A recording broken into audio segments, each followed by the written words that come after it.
বন্ধুরা, আজকের ভিডিওটা হবে কার্তিক পুজো নিয়ে।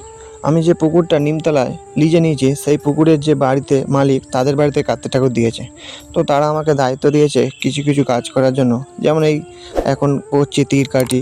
আমি প্রথমে কিছু কঞ্চি কেটে এনে তার থেকে তীর কাটি করে নিয়েছি ও কার্তিক ঠাকুরের জন্য তীর ধনুক করে নিয়েছি। তো তীর ধনুকটা করে নিয়ে আমি একবার মেরে নিলাম। তো তীর ধনুক তীর কাটি রেডি হয়ে যাওয়ার পরে এবার আমি চলে গেলাম বেল পাতা তুলতে। তো বেল গাছের কাছে এসে আমি একটা আঁশকে নিয়ে কিছু ডালকে টেনে টেনে ধরে অনেকগুলো বেল পাতা আমি তুলে নিলাম।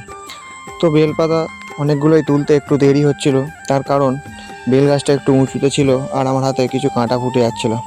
তবে সবুজ সবুজ বেল পাতা দেখতে খুব দারুণ লাগছিল, আর প্রকৃতির মাঝে জাস্ট সুন্দর দৃশ্যটা একবার দেখুন।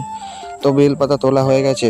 এবার বেল পাতা কটা নিয়ে আমি আস্তে আস্তে চলে এলাম আমাদের বাইরে। এবার যে বেল পাতাগুলো তুলে এনেছিলাম তার থেকে ভালো ভালো দেখে 28খানা মোট বেলপাতার বান্ডিল আমি নিয়ে নিলাম।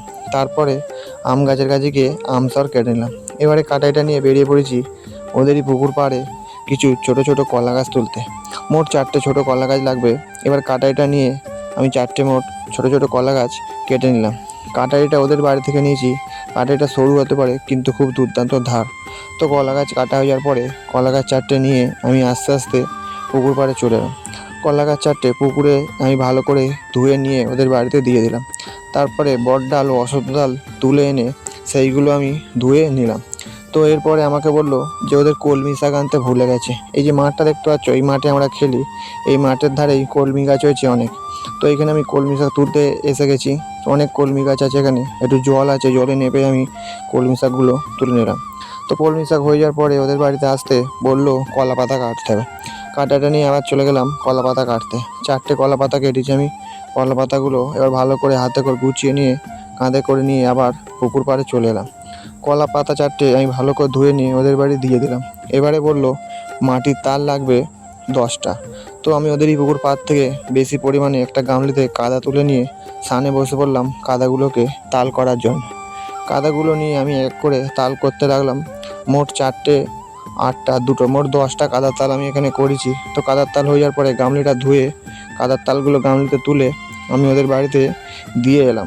এরই মধ্যে দেখি যে ঠাকুরের কাছে সাজাবে সেই লোকটা এসে গেছে, তার সরঞ্জাম তৈরি করছে। তার মধ্যে আমি তীর কাঠিতে তাল পাতাগুলো লাগিয়ে দিলাম। তারপরে যে জায়গাটা কার্তিক ঠাকুরকে বসানো হবে সেইখানটা সাজানোর কাজে আমরা লেগে পড়লাম। তো আমিও ওদের সাথে হাতাপাতি কাজে লেগে পড়লাম। 2-4টে ফুলের বান্ডিল আমি সাজিয়ে দিচ্ছিলার এরমভাবে দেখুন আম পাতার মাঝে ফুল দিয়ে আমি সাজিয়ে দিয়েছি। এবার ওইগুলোকে ওরা সাজানো আরম্ভ করেছে। তার মধ্যে আমি বাড়ি চলে গিয়েছিলাম। বাড়ি থেকে এসে দেখি ঠাকুরমশাই এসে পড়েছে। তোমরা শুধু দেখো বন্ধুরা, ঠাকুরের কাজটা কি সুন্দর সাজানো হয়েছে, আর কার্তিক ঠাকুরটাও বেশ বড়, দুর্দান্ত লাগছে। তারপরে বাইরে দেখি কচুরি ছাড়ার কাজ চলছে। এখানে জামাইবাবু কচুরি ছাড়ছিল। তার মধ্যে এসে দেখি ঠাকুরমশাই সাজানো কমপ্লিট। এখানে সাজানোটা দেখো তোমরা কি সুন্দর দুর্দান্ত লাগছে।